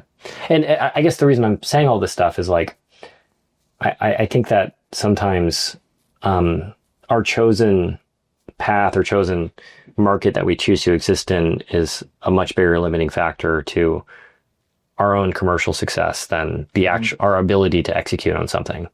Like you could go and learn how to be an electrician and become the best electrician in the world, but you're likely never going to go past, like you physically cannot work on more than one house at a time, So there's like a limiting factor there where,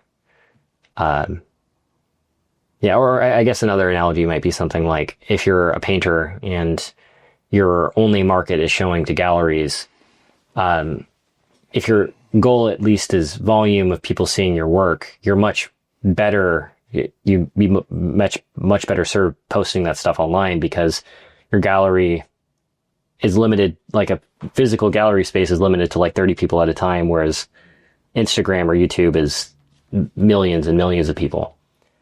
Yeah, you mentioned this years ago about that somebody told you that it takes the same amount of work to start a small restaurant as it does to start a business that could bring in millions of dollars a year. Yeah. Because each one of them takes an incredible amount of work. Right. So why not go for something bigger?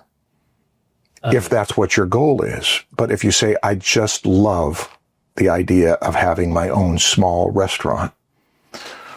Well, to me, that's like a version of the conventional wisdom thing, because I actually don't think I could be more successful doing something bigger because I wouldn't have that same interest. Like, I think I'm becoming successful at doing podcasts because I like recording podcasts, I don't think I'd be successful at making movies because I don't really like making movies. I wouldn't really like making a video in the way that Ben makes a video, And, I guess it's like I don't know. It goes back to that like pure interest thing. It's like what makes somebody successful and stand out. And I think it's, again, not to sound repetitive or dorky or anything, but it is repetitive. That's why I'm hoping to get something from you that's going to make it so that the content of this, when it's done, is going to be, wow, I've got to listen to that again. It took an hour, but we got to something that was really worthwhile. I'm hoping to get that. I mean, but I don't think it is more than that. I don't think it is more complex than that. Like, if somebody really loves doing portrait paintings, then they should go do portrait paintings, you know, and whether it's like annoying to listen to or not.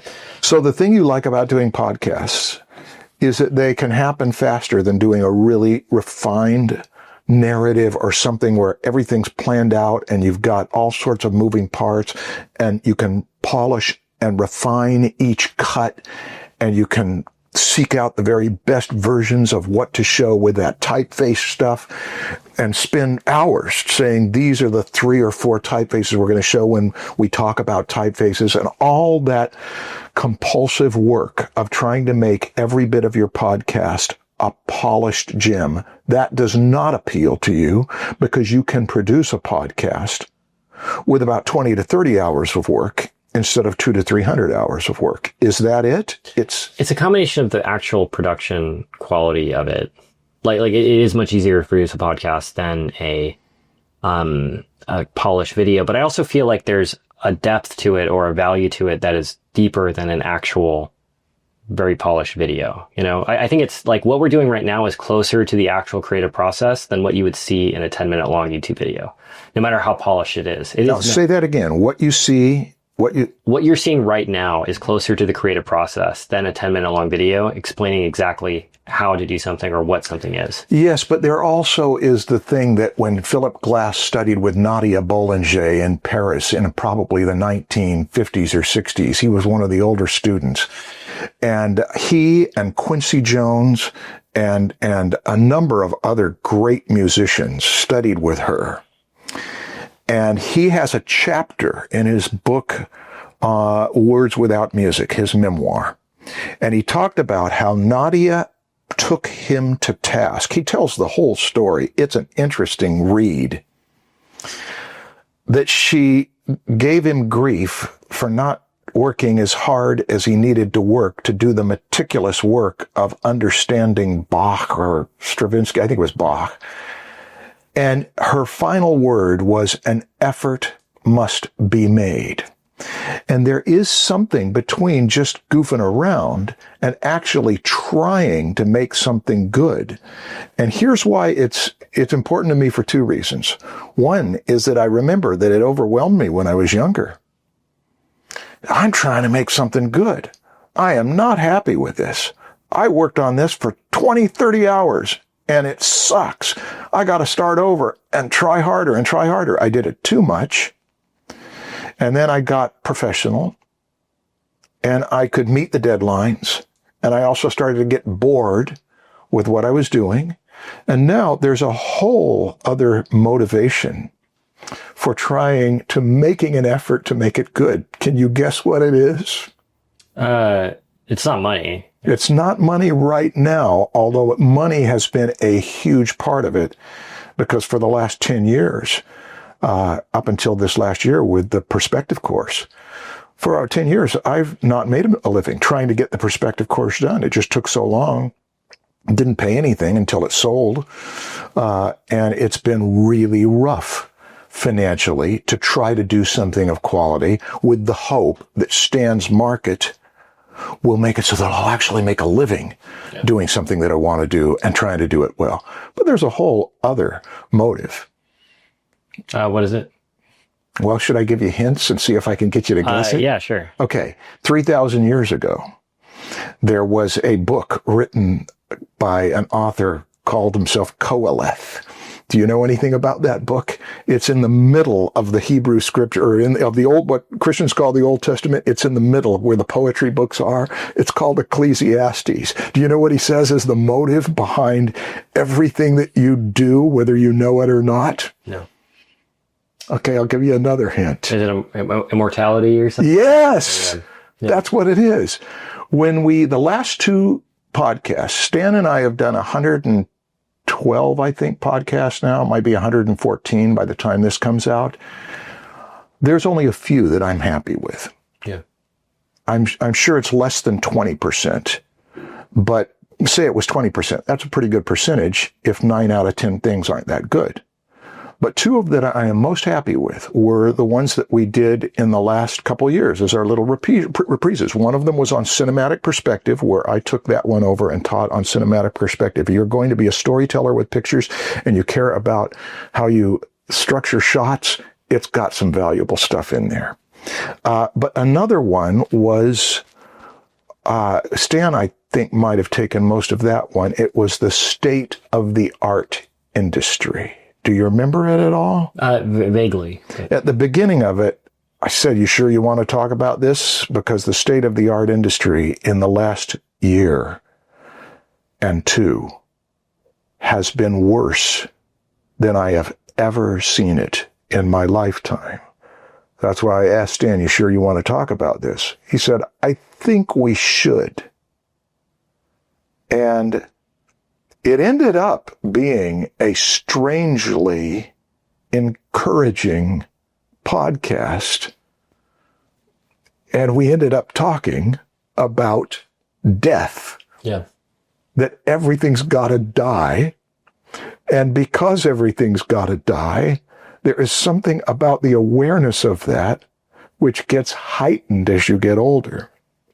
To where you figure, if I'm going to do something, I want to do something that does for others what my favorite artists and writers and entertainers and thinkers have done for me, which is that they can be dead for 3,000 years. Or, as you and I talked about yesterday, everybody's dying. I mean, everybody that we know, that we've cared about, all these baby boomers, I'm at the bottom end of the baby boomer thing. I'm one of the youngest of the baby boomers.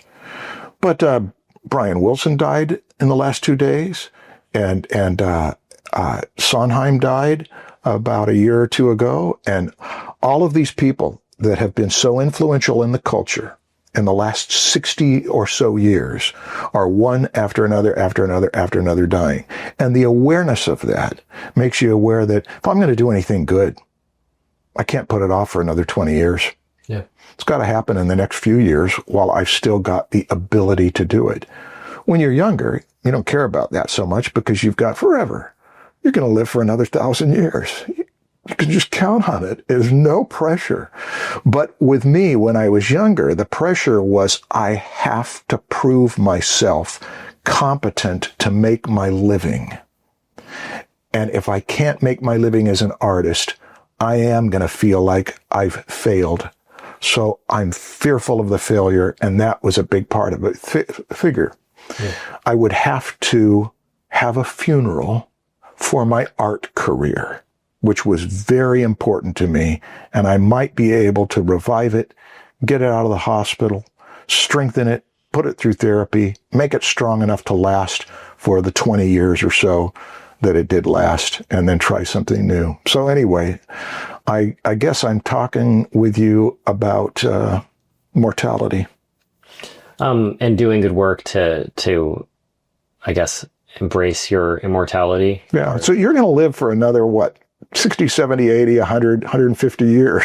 Well, yeah. Hopefully. I mean, in the grand scheme of things, even if it's 500 years, it will still be a very small amount of time relative to everything else. But I don't know. I guess the thing I'm talking about is how do you get there to the point where you start doing, at least wanting to pursue doing better and better work, you know? Since we started with Ken Burns, here's in my genre class, which is starting in August, the first movie we're going to watch is a 1-hour film by Ken Burns that was his first film. It's on the Brooklyn Bridge. I didn't watch it until just 2 or 3 years ago because his master class, he talked about how it took him 5 years, and he estimates that 2 cents an hour would be a generous estimation of how much money he made on it. But he spent 5 years doing it. And even though I never cared about the Brooklyn Bridge, I've watched it 8 times. And I've shown it to classes twice. I recommend that you watch it. But I also recommend that you watch his first lesson of his master class, in which he talked about fear of failure can be a tremendous motivator. And it was for him. He also said that every single day he had debilitating anxiety over the fact that he started this huge project and was trying to make it work. And one thing after another went wrong, and he felt like the guy trying to build the Brooklyn Bridge. So I guess the thing about it, that the reason I show it to my genre students at the beginning of the semester is whatever you choose to take on for your career, it is not going to be as hard as building the Brooklyn Bridge. And it's probably not going to be as hard as Ken Burns making that 1-hour documentary on it that's worth watching 18 times. So he had a different motive than his mortality because he was in his 20s. Yeah. Well, so my problem with that, or where I might push up against that, is the only reason you're able to pursue doing something like a perspective course and to do something at that level where you see it as high quality is because of like the privilege to be able to pay bills while spending time doing that, you know? Finally. Well, but it's also like there are people who are put into situations to where they're terminally ill, or they're, you know, they just can't make ends meet, or for whatever reason, they have to focus all their time on just the survival aspect of things. You know, yes. They don't even have time for artwork. They can't be creative except find a creative way to stay alive. Yeah.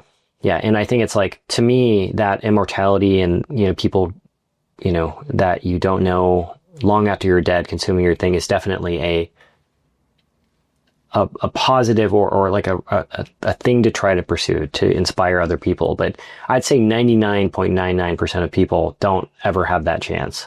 But to say that they don't live meaningful lives, or that they don't have any meaning in their lives at all, I think is also incorrect. Who would say that?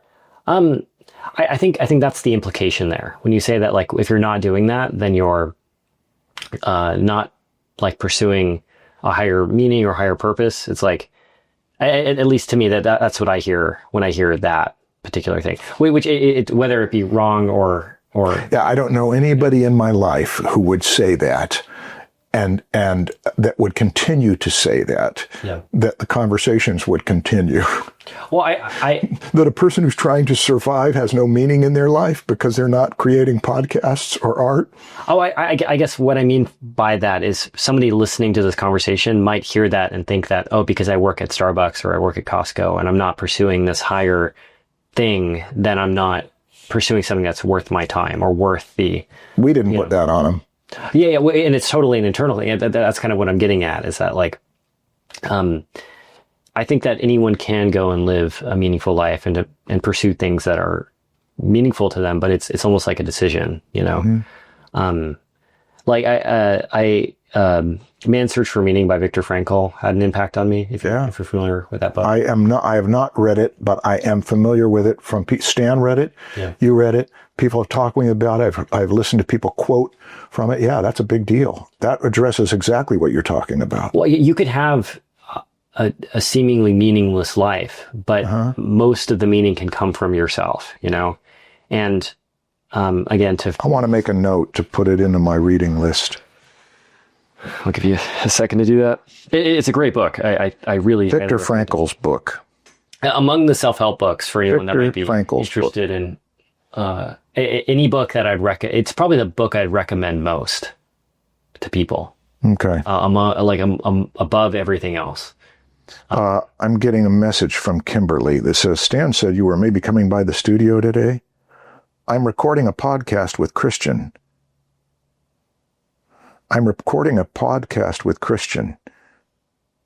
Period. I hope to make it by there later, but not certain of it. ... Are you waiting for me? ?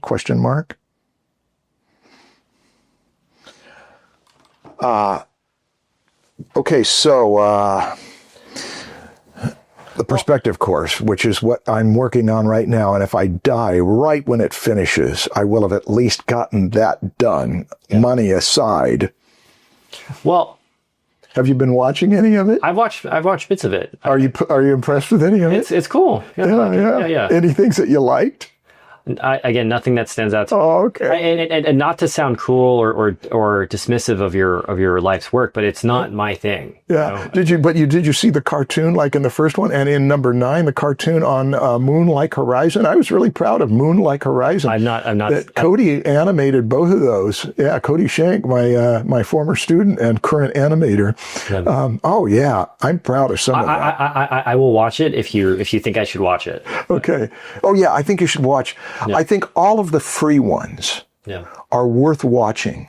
Some of them we had to get them to finish, and we couldn't fix some of the things that were not what they could have been. Some of them I'm not entirely happy with, but all 8 or 9 of the free perspective videos on YouTube are available to you to watch, and I recommend them because, for one thing, it was a conscious decision to make it so that if you do not have the money for the premium course, you are going to get all of the lessons, the best we could make them, into these 9 to 12 minute videos on YouTube. So I'm pitching it without profit.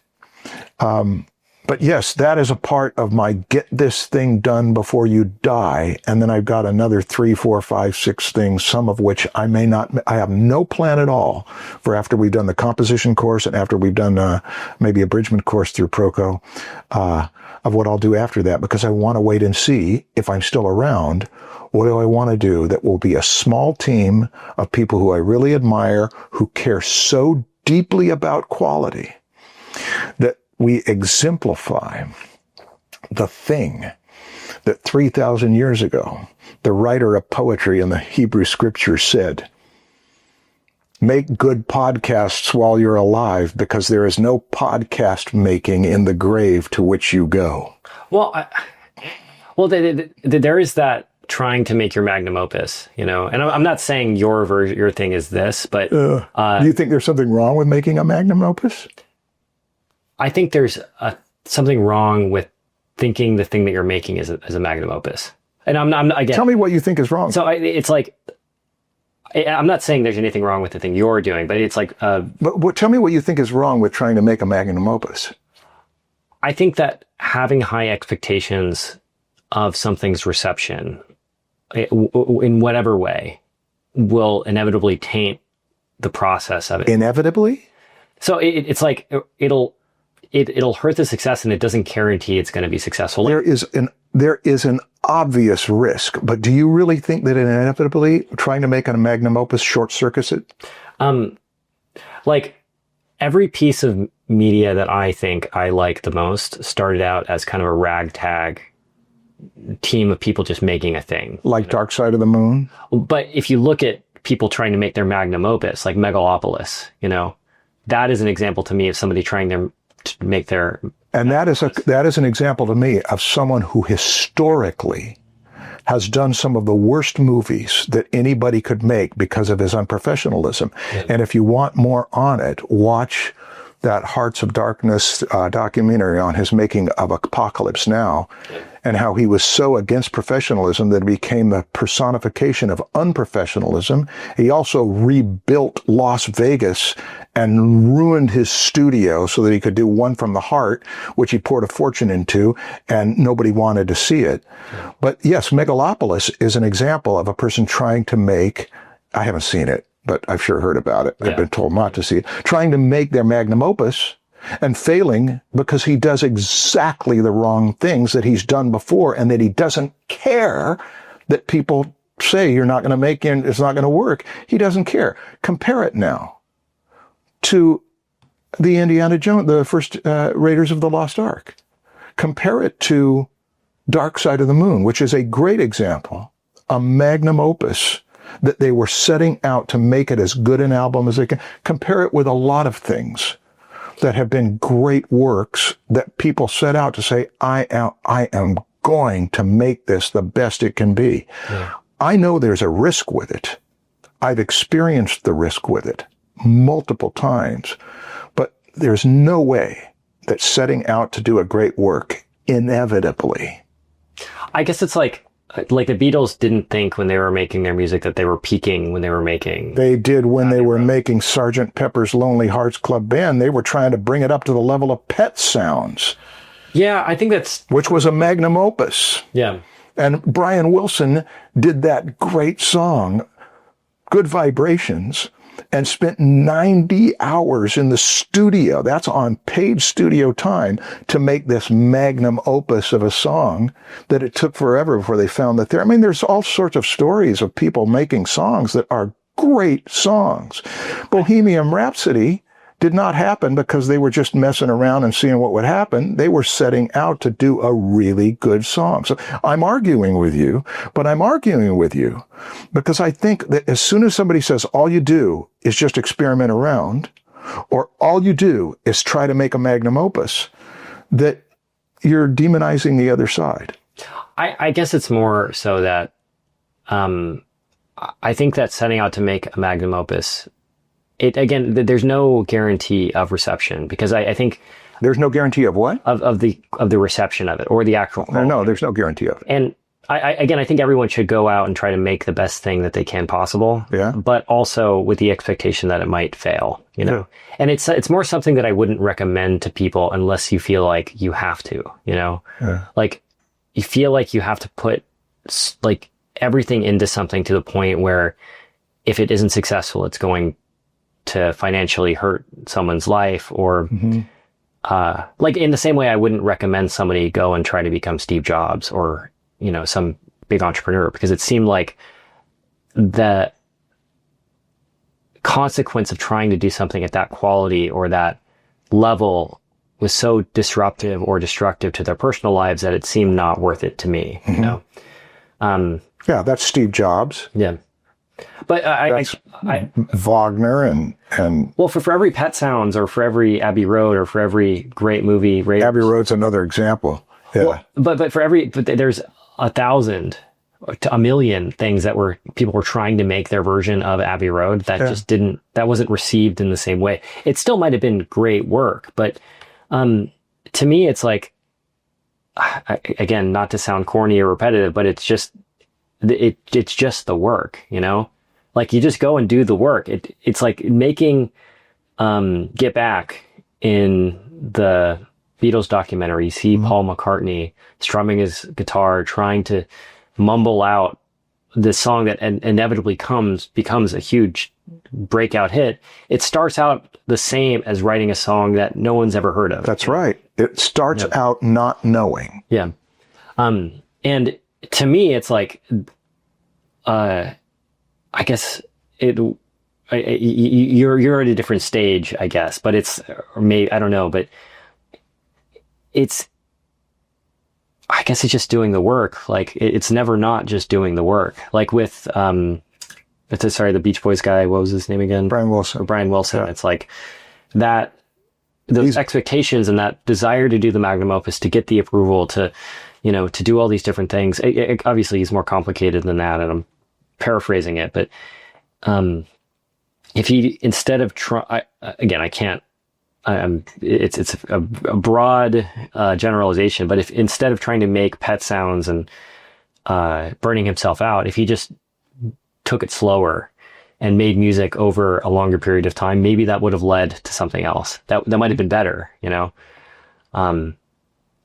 I don't know, but the answer is like, at least it would have been better for him, which again, it's complicated. I can't exactly tell somebody what to do, but yeah.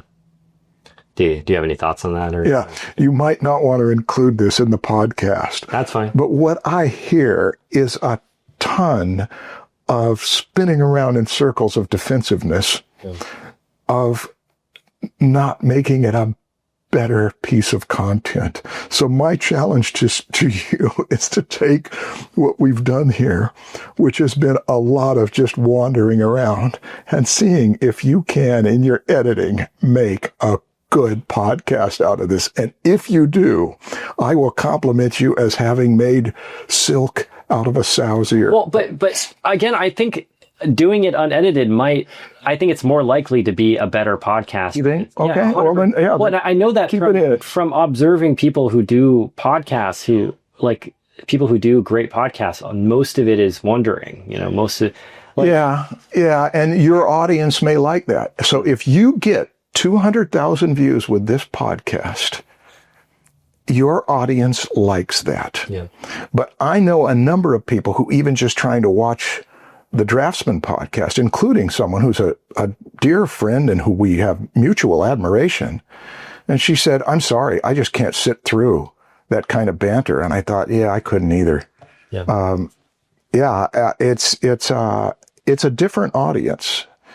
I think that this podcast, unedited, would do pretty well as a buddy simulator. Is that what you call it? A buddy simulator. Yeah. Yeah, I'm hanging out with the guys, and they're talking, and Marshall's impatient and wants to get to some kind of closure, and Christian spins around with, yeah, but it's all about, and I'm not saying, and it could be, and the balance is, and but it all comes down to, yeah, I think that.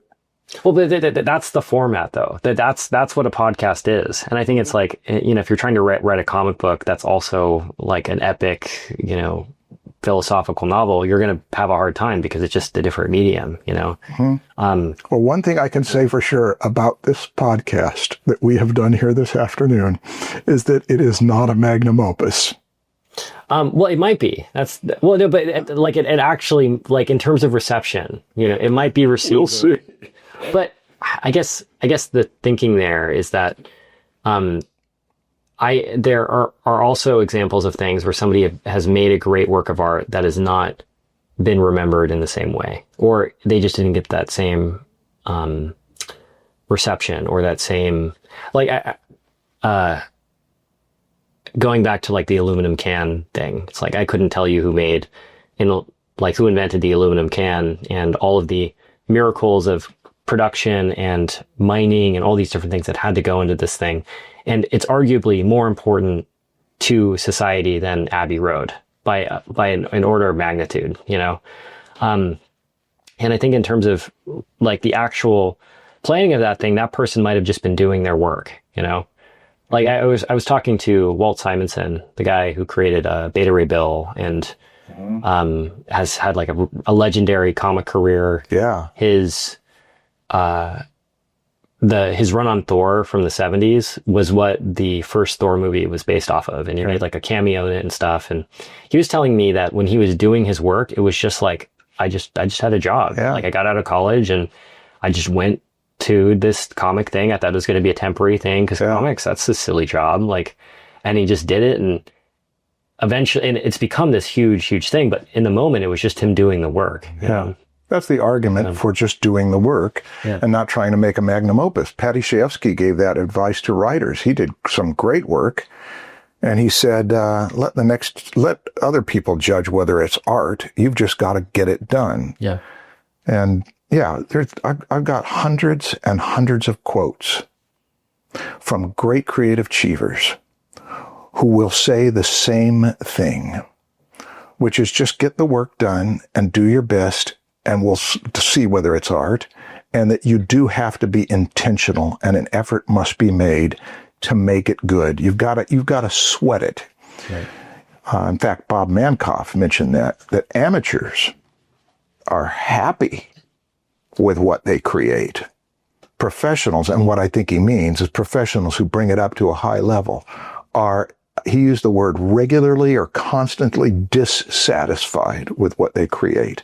Yeah. And without that germ of irritation that puts you through the illness of feeling bad about what you've done, it does not get better when you put out the 90% of stuff that isn't good.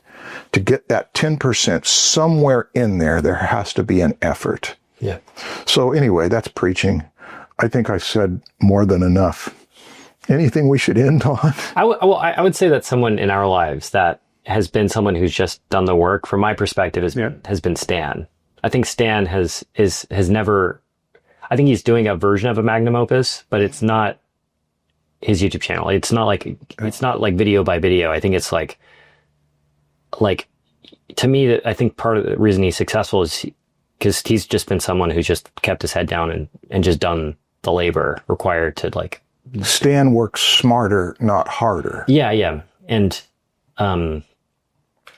I guess, I guess that's what I'm saying. But look at how hard he worked to do some of those early anatomy videos, put a ton into. And he made them. I think they're the best anatomy videos, just even the free ones. Yeah. Are the best anatomy course you can get anywhere if you're seeking to learn anatomy as an artist. But they didn't sell the best, and so he adjusted.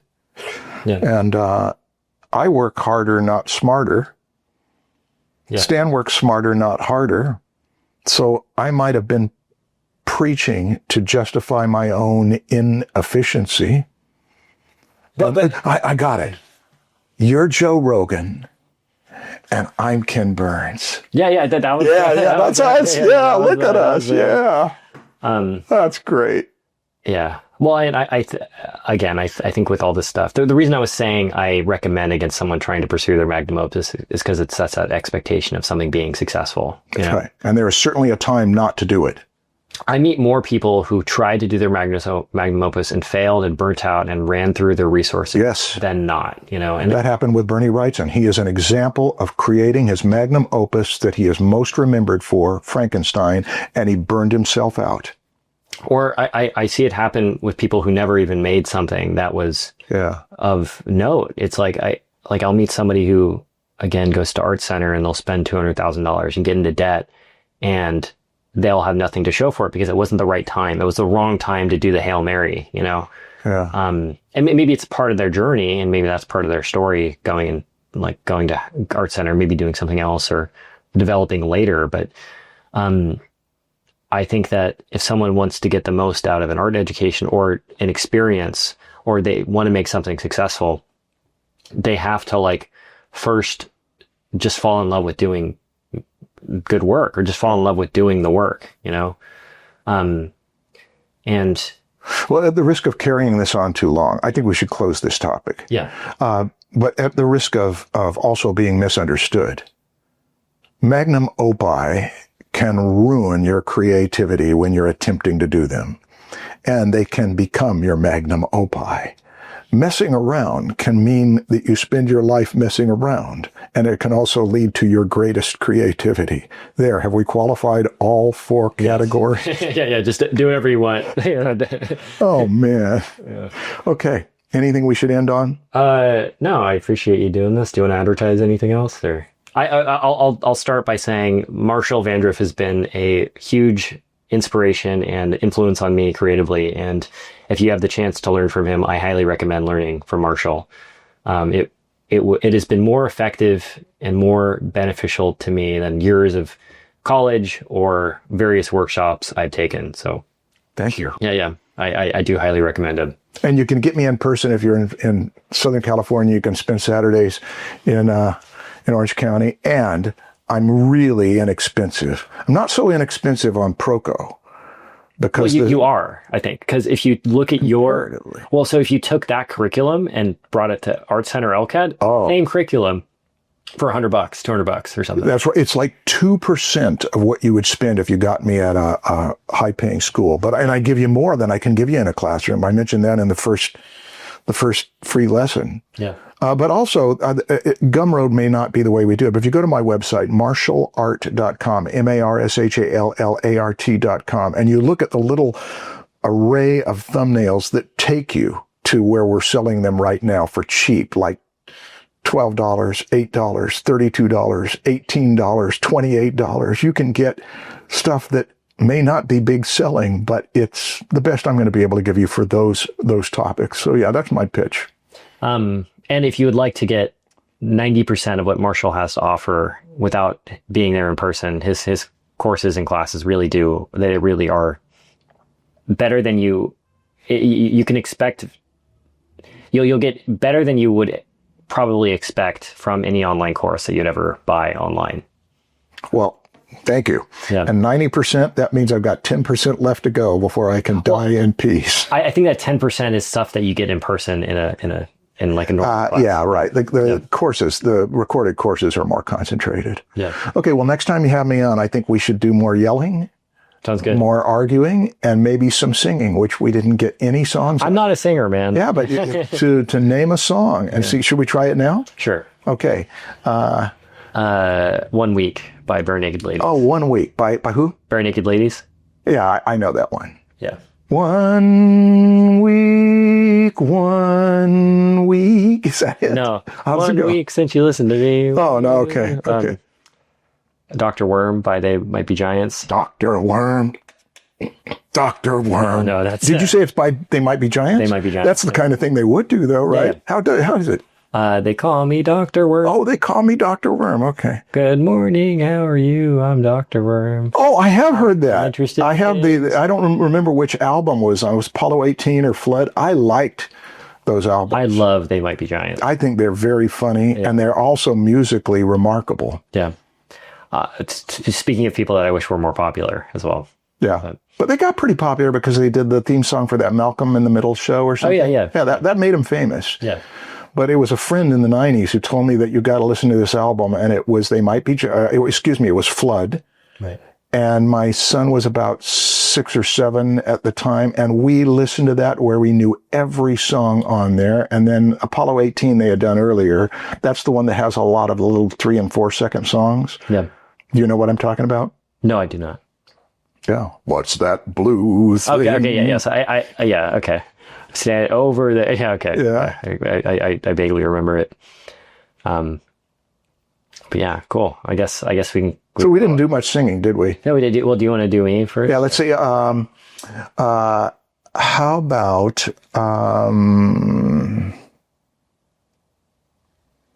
should I choose one you know? You should choose one I probably know. Yeah, but you're Her not. Majesty. Don't know what that is. Her Majesty's a pretty nice girl, but she doesn't have a lot to say. Bum, bum, bum.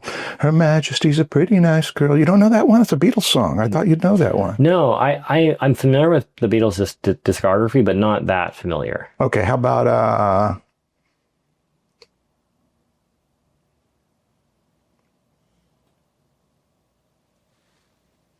Honey Pie? Don't know. You don't know it? Honey Pie.